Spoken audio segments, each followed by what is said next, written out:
I grew up in the Jim Crow era. Okay. I sat in the balcony of the Albany Movie Theater. Mm-hmm. I drank from the separate water fountain. So I know a lot about segregation as it existed. I remember when I was very young walking through Crest 10-cent store. Crest. And my mother was holding tightly to my hand. And a little white boy, just about my age, walked up and squirted a water pistol in my face.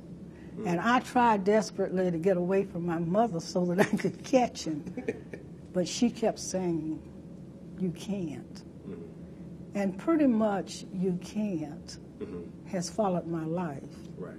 You know, when my daughter was 3 years old, I took her to Tiff Park. And she saw some white children getting on buses. Well, they were rides for them. And she said, Mommy, I want to ride on that. And I had to say the same thing to her that my mother said to me. You can't. And she turned around and beat her little fist against me, and she said, you don't want me to ride. How was I to explain the system to her? So that meant that I had to take the blame. Okay.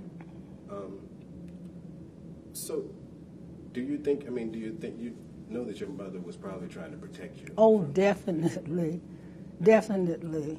Anytime that we were in some sort of white situation, she was clinging, to me, and I knew that.